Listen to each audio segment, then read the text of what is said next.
Tippy was a more than a friend to me. I would call him Uncle Tippy. He would call me his son. We had a very close relationship through the years, over the decades that I knew Tippy. I was always inspired by not only his knowledge of astronomy, but his zest for life, for whether it was looking up at the stars or trying to catch some amazing feature on Mars, or teaching people astronomy, or his zest for conducting arguably one of the very best star parties in the world, the Winter Star Party, which he helped found so many years ago. He was passionate, concerned, not afraid to speak up for what he thought was right. And it was that kind of drive, that kind of person that it takes to create an amazing event like Winter Star Party is. So I think that we all feel his influence even today. I can still hear his laughter, his jokes, his comments. Even when Tippy was in his last days, he was still hilarious. I met not very many people that had his level of humor, so I miss it. And he was a great friend, with many of you, I think, that may be watching this video. But I miss the guy. He told me before he passed on that he really felt that I was a son to him, and that's something that really touches me. So, Tippy, if you're listening somehow, I hope you're having a great time and seeing the heavens like you never did before. Back in the 1980s, we used to gather for star parties as often as we could. Usually this was every weekend for at least one night, except near full moons. Anyway, we didn't have smartphones and weather apps, so we could go out, whether it was cloudy or not, convincing ourselves that the clouds would clear off. One of our favorite places to go was Chiquita State Park. So it was natural that for Tippy's 50th birthday party, we all gathered at Chiquita for a big shindig. After partying all afternoon, it was of course cloudy that night, so we all kept eating, drinking, and talking away well into the night. Well, I think it was Don Parker who first opened the topic of how the military tested their aircraft engines. Naturally, they tested for bird strikes by firing chickens into them. Not live ones, that would be inhumane, but dead ones, roadkill. Publix frozen chickens? I don't know, it was never specified. Anyway, we were well lubricated by the time the subject came up, so of course we were meticulously interested in all the details and found each one uproariously funny. But none was funnier than by what method the hapless poultry were injected into the running jet engines. Of course, no one, least of all Don, knew the answer. Speculation ran amok. A catapult? A low-grade airman second class sprinting for his life obliquely across the jet wash and tossing it in? And so forth. It was ultimately decided that there must exist a military-grade chicken cannon used as the delivery device. And this became the recurring theme for the rest of the evening. There are a few times in my life that I remember laughing so hard I couldn't breathe, but this was one of them, and it was for Tippy too. There was also another time, but that story comes later. Hi, I'm Barba Harris. I've been friends with Tippy and Patty DeOria since the late 1980s when I joined the Southern Cross Astronomical Society. Tippy and Patty were my first astronomical friends. We all know how special Tippy and Patty are to the astronomical community because of them founding the Winter Star Party. I'd like to share a personal story about Tippy to let you know what kind of person he was. Tippy, Patty, and I were having dinner one night at a restaurant bar, and a man at the bar was trying to pick me up. We tried to dissuade him, but he was pretty persistent and wouldn't leave us alone. Tippy was ready to fight this man, despite this man being a lot bigger than Tippy. He finally left us alone, but Tippy did not back down, and I was so impressed of what he was willing to do for me. A few days later, I bought Tippy a mug that said, "What a guy." And I think he really appreciated that mug. And I really appreciated him for his heroism that night. It just goes to show you what type of person he was, and that he will do anything for you. And I will never forget him for it. And he will always be in my memories. And that story will always be special to me. The first time I met Tippy was at the Winter Star Party in 2003. He had such a way of making you feel welcome to be there. And I was really glad to be there. Florida in February was so much nicer than Ohio in February. I remember thinking how much he reminded me of one of my college professors. And later on, I learned there was a good reason for that. He was a teacher. Tippy was always willing to help anybody with anything. He was so good at outreach and working with telescopes and photography.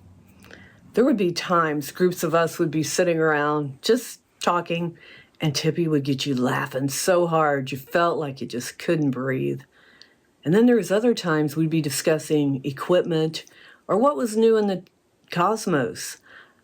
And that's where his knowledge would really shine. He would help you look at things in a different way, to think about it from another angle. And I really enjoyed listening to him talk about the volcanoes. That was amazing. If I remember right, he had led an expedition to Costa Rica, I think for National Geographic, to do a film.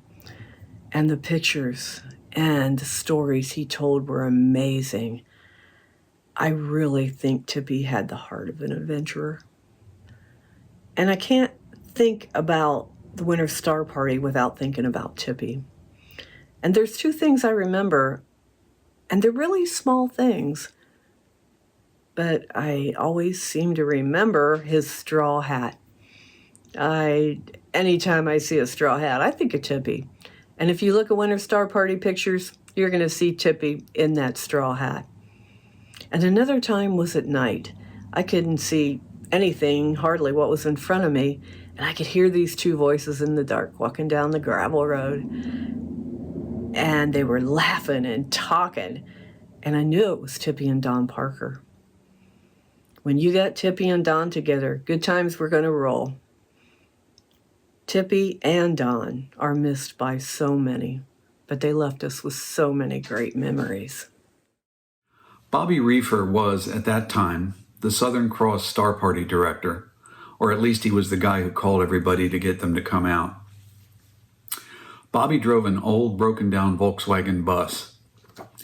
He always brought elaborate cooked food with him to star parties, and more than once we all had a good laugh as raccoons would get into the bus and steal his food. I particularly remember 2 raccoons in the parking lot fighting over beef bourguignon. Anyway, he was always fiddling with that bus, trying to keep it going. One night at Chiquita, after asking us if anyone had piano wire to assist his repair efforts, he ultimately gave up and set up his Dobsonian to do some observing. We were all quietly observing when we hear Bobby, "Oh my God, come look, come look." Well, we all go running to take a look. I remember Tippy and Patty were there, but I don't recall who all else. In Bobby's eyepiece was this huge, bright, elliptical or edge-on spiral galaxy. I mean, it looked as big and bright as Andromeda. We were all like, "Which one is this?" And we're frantically scrambling through our star charts. Of course, it wasn't on any chart. My God, how could astronomers have missed this for all these centuries? That Charles Messier, what an idiot for not finding this one. This stupidity went on for at least half an hour, maybe more. In fairness, it was late and we probably all had a toddy or two. Bobby was all ready to run to a phone and announce his discovery to Brian Marsden at the Smithsonian Astrophysical Observatory, when someone, and I'm pretty sure it was Tippy, pulled off Bobby's eyepiece and gave the inside optic a good look. Sure enough, there was a very faint grease smear on the inside of the eyepiece, undoubtedly deposited after Bobby's work on the VW. But what a beautiful galaxy it made. And so was discovered the great dumbbell galaxy, jointly discovered by a bunch of dumbbells, including Bobby, me, Tippy, and Patty Diaria. Hi, I'm Steve O'Meara. I'm one of Tippy's friends. I'm sure one of his many friends. And one thing I really remember about Tippy was his fantastic lecture, Stellar Heliocentric Illustration Tissue. If you'd have to think about the acronym for Stellar Heliocentric Illustration Tissue.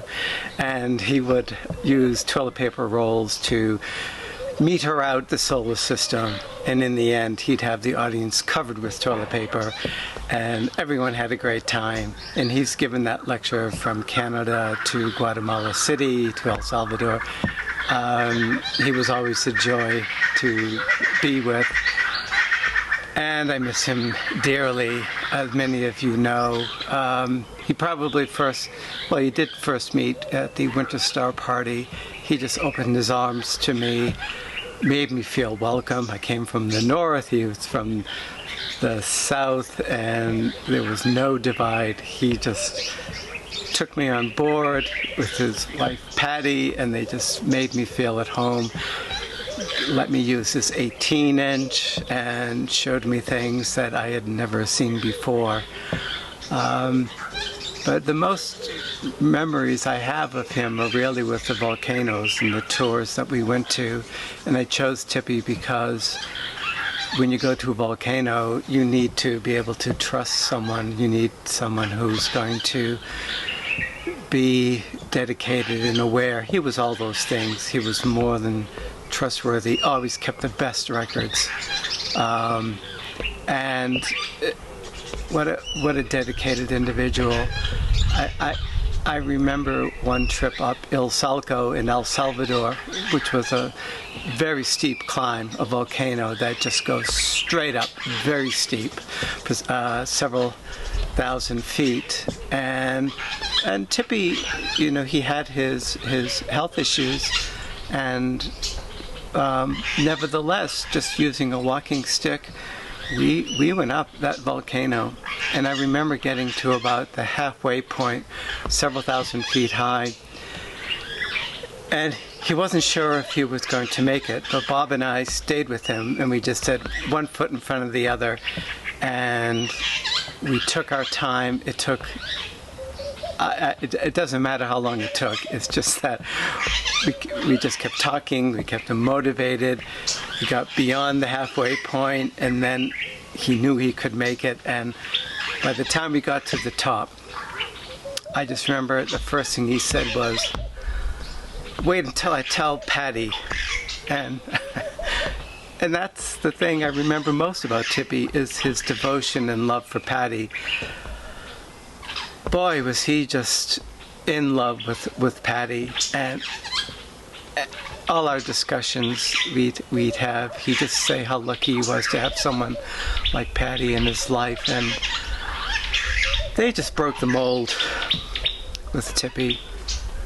What a man, what a true gentleman, honest, sincere, trusting, a true friend. I miss him dearly. Thank you for your time. Hi, my name is Bob Benward. I'm here today to tell you the story of how Tippy and I met, and show you some pictures and hopefully show you a side of Tippy that maybe you haven't seen before. So my first trip to the Winter Star Party was probably back in 1989, but I didn't meet Tippy till probably 1991. But I really didn't get to know him at the Winter Star Party. I got to know him someplace else. So I had been traveling with Steve O'Meara on some volcano trips, and just as Steve had done with me a few years prior, he invited Tippy to come down to see some volcanoes with us. The first trip was a dual trip to the Congreso Ibero-Americano de Astronomía, essentially Latin American Astronomy Conference, and With that, let me go to some pictures for you. This is a group shot of the attendees of the astronomy conference. These were a very enthusiastic group of people. They were very much interested in meeting other amateur astronomers from around the world to find out what they were doing in the field of amateur astronomy.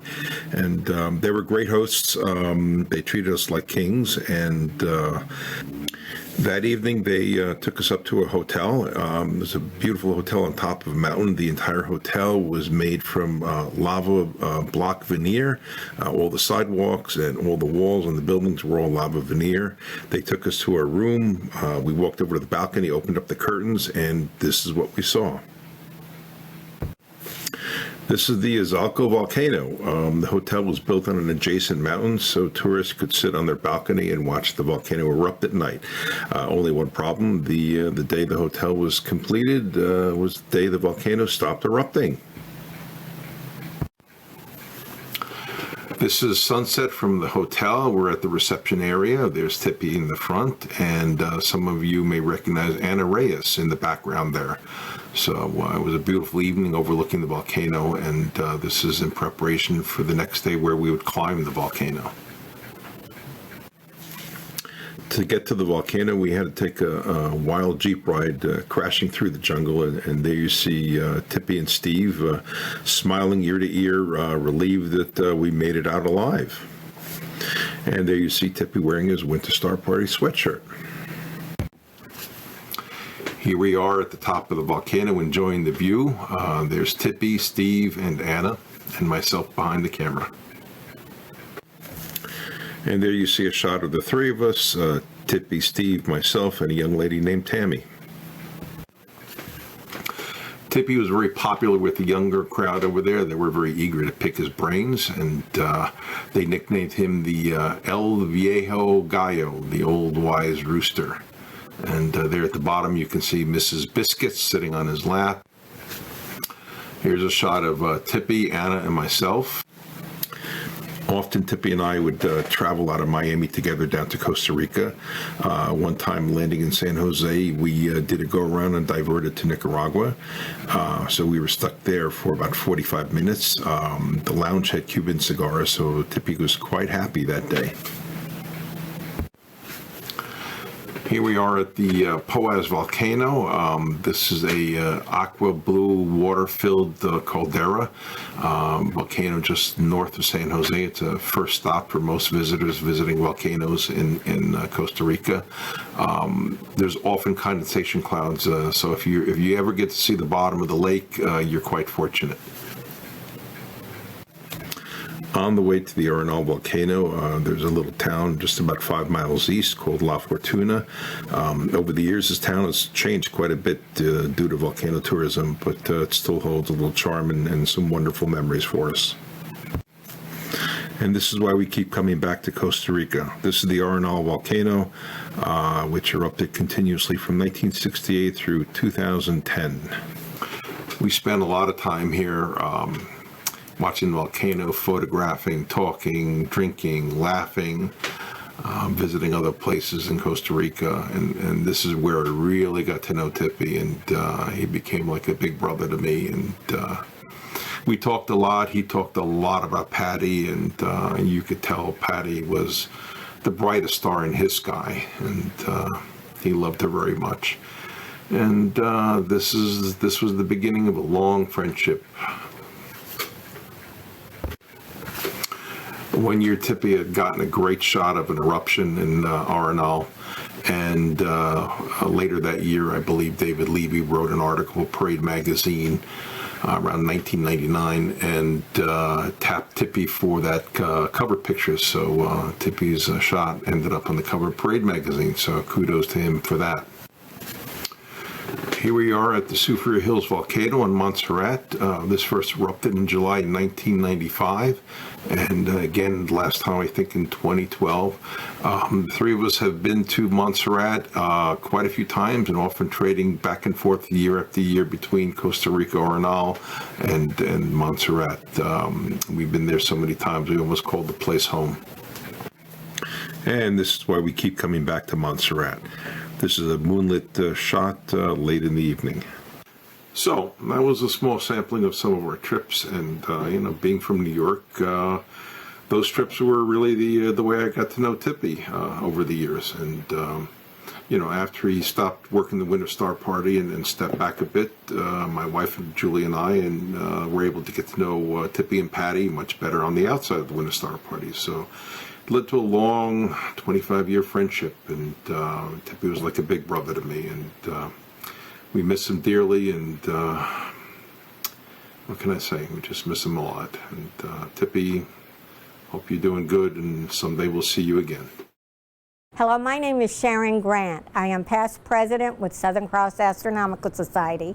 I first met Tippy D'Auria at his 40th birthday party. It was held at Chiquita State Park. During the daytime we had a barbecue, and at nighttime we had a star party. But it wasn't until a meeting at Southern Cross Astronomical Society that I realized what Tippy's dream was. It was to have the biggest and the best star party of them all. And he did accomplish that. He started the star party because he wanted Southern Cross Astronomical Society to have an observatory in Miami, Florida for both the club members and the public. And we do have one now. The Winter Star Party started at Mahogany Hammock in the Everglades National Park in 1984. However, I didn't start going to the Winter Star Party for 3 years after. A few years later, the Star Party was already growing so fast, Tippy had to find another place. So he contacted the Boy Scouts on West Summerlin Key, which is now called Scout Key. And we started going there. And just a few years later, it was too big. We had too many people. Tippy contacted the Girl Scouts. And the Girl Scouts had a lease where we would be allowed 600 people, and they had accommodations for the vendors and the speakers, and it was wonderful. Tippy's next dream was to get the Boy Scouts and the Girl Scouts camp together. And after many years, he finally accomplished that too. The Winter Star Party has been able to give the Boy Scouts and the Girl Scouts telescopes, electricity, and other things that would help them out there. The highlight of the Winter Star Party was Friday afternoon when we all met at the fire pit in the afternoon for a drawing of wonderful gifts that were donated by the vendors. Tippy was an astronomical person in himself. He met so many people, and so many people loved him. And the Winter Star Party was made up with a lot of amateur astronomers, along with other people that were already famous in astronomy. Tippy, I do thank you for your friendship. I miss you so much. And I just want you to know I thank you for the present that you left us all, the Winter Star Party. Hello, I'm Lucille Heinrich, and this is my husband, Fred. We want to thank the Astronomical League for inviting us to say a few words in memory of Tippy D'Auria. In 1984, Fred and I attended the first Winter Star Party at Mahogany Hammock in the Florida Everglades. I can remember how cold it was, and little did we realize at that time that this event, now 37 years later, would still be going strong. One thing we did know was that Tippy was the driving force behind this event, and his goal, which he often articulated, was to see an observatory established in the Miami area by the Southern Cross Astronomical Society. Later, when Tippy could no longer take the helm, we saw Tim Kahn take up the mantle as Star Party Director and Charlie Perillo as Host Coordinator. Thanks to them and so many others, we made Tippy's dream come true. During the 33 years that we attended the Winter Star Party, which 14 were spent as its registrars, we could always tell when Tippy was present, as he generated a certain kind of electricity that motivated people and drew them to him.